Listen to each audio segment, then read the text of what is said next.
Bon, normalement, l'objectif d'une entreprise est assez basique. Faire du profit, faire connaître son produit ou son service au plus grand nombre. Idéalement, on aimerait que ça se fasse rapidement et facilement. Et c'est la raison pour laquelle on est constamment omnibulé par un objet précieux, j'ai nommé l'adresse email. Sauf que ce n'est pas si simple. Avant de devenir l'Empire romain, on est plus proche d'un civil gaulois au cours du siège d'Alésia. Le marché est ultra compétitif et chaque décision ne peut se faire sans l'observation des forces en présence. D'autant plus qu'il n'y a pas que les emails dans la vie. On ne va pas juste collecter une liste brute et spammer tout le monde. Non, c'est fini les années 2000. Il faut être plus malin que ça. Il faut obtenir un fichier qualifié, segmenté et aligné sur un objectif précis. Alors, quelles sont les meilleures méthodes pour trouver un fichier email? Comment cibler précisément son prospect idéal? Comment faire le meilleur choix? Moi, c'est François et aujourd'hui on parle de fichiers email. Commençons par les bases. Un fichier email, qu'est-ce que c'est? L'idée n'est pas de vous réciter la page Wikipédia, mais simplement de poser la distinction entre les fichiers B2B et les fichiers B2C. Tout simplement parce que les données collectées ne sont pas les mêmes. Si on cible les particuliers, on s'intéresse plutôt à leurs habitudes de consommation, à leur zone géographique, à leur panier moyen, ce genre de choses. Une approche assez classique utilisée par à peu près toutes les grandes enseignes.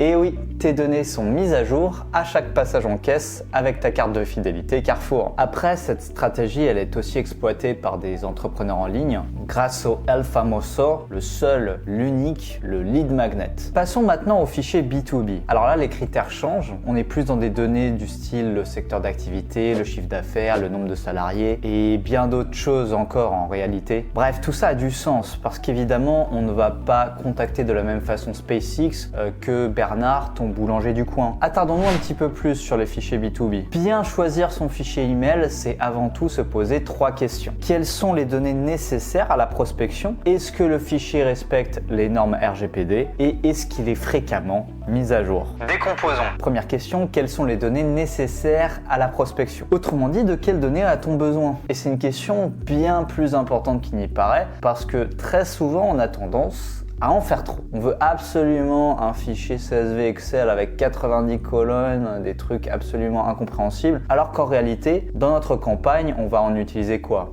4 ou 5 max. Lorsque tu vas au cinéma, est-ce que tu es bien certain d'avoir besoin de ce popcorn salé XXL, supplément caramel et sauce nacho cheese? Ah, je peux pas répondre à ta place. Tu reprendras bien un peu de frites dans ton cornet de sel. C'est normal, c'est humain, c'est le El Famoso Fear of Missing Out. Deuxième question, est-ce que le fichier respecte les normes RGPD? Les normes RGPD sont une norme européenne. C'est un condensé de 88 pages, tout ça pour dire qu'il faut protéger les données personnelles. De rien. En clair, les données que l'on utilise doivent être publiquement accessibles. Enfin, est-ce que le fichier est fréquemment mis à jour? Bon, logique. Plus un fichier est récent, plus il est précis et fiable. Si on prend une ville de 100 000 habitants, au fil du temps, ce nombre ne sera pas le même. Certains vont mourir, d'autres vont naître. Et bien un fichier de contact, c'est comme une population. Si ton fichier date de plusieurs années, c'est comme essayer de vendre un produit en appelant les numéros de téléphone qui n'existent plus. Pas sûr que ce soit utile. Alors maintenant, pour obtenir un fichier email B2B, 3 options s'offrent à nous. Ce fichier, tout d'abord, on peut l'acheter. Des fichiers déjà prêts, il y en a à l'appel. Mais soyons clairs, c'est loin d'être idéal. Problème numéro 1, on n'a pas vraiment de contrôle sur la qualité des données. Et problème numéro 2, ce fichier, il n'est pas mis à jour. Il est fourni une fois et puis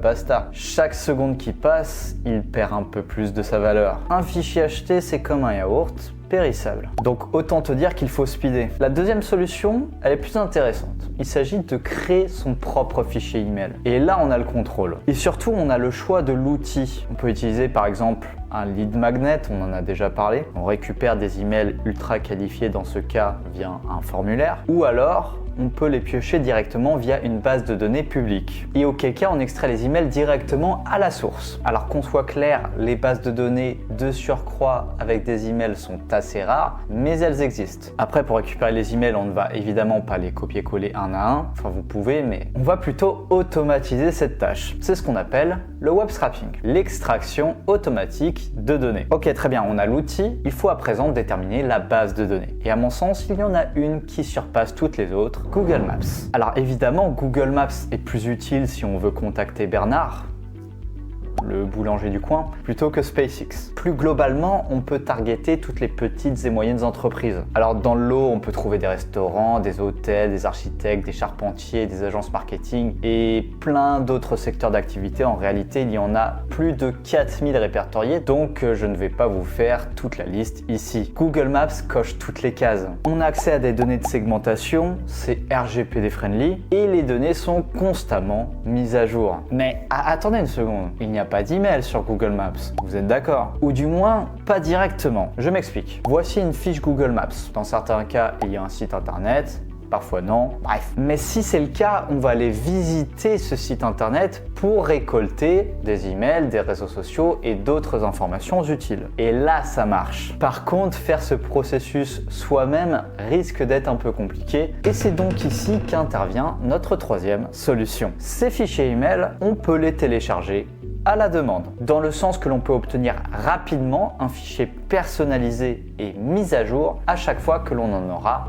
besoin. Et c'est exactement ce qu'on fait avec Scrap.io. Scrap.io, c'est la promesse d'obtenir un fichier de leads Google Maps avec email en quelques clics. Alors je sais qu'on a tendance à en abuser de cette formule en quelques clics, donc je préfère vous parler d'un sujet quelconque, mais vraiment quelconque, et en arrière-plan, je vous montrerai une démonstration de comment faire pour lancer votre première requête, pour filtrer les données si vous le souhaitez, pour par exemple enlever tous les leads qui ne contiennent pas d'adresse email, on peut parfaitement faire ça. Et après, il ne restera plus qu'à exporter ces leads, à attendre un petit peu et vous avez votre fichier CSV ou Excel. D'ailleurs, j'en profite pour vous dire que le processus fonctionne également à grande échelle, mais vraiment à très grande échelle, c'est-à-dire qu'on peut parfaitement obtenir tous les restaurants sur la France entière. C'est bon, on peut continuer? Pour savoir si votre cible, si votre secteur d'activité, le secteur d'activité que vous ciblez est scrapable via Google Maps, je vous invite à cliquer sur le lien en description. Et si vous souhaitez utiliser Scrap.io directement, sachez que vous avez accès à vos 100 premiers leads gratuitement. C'est la fin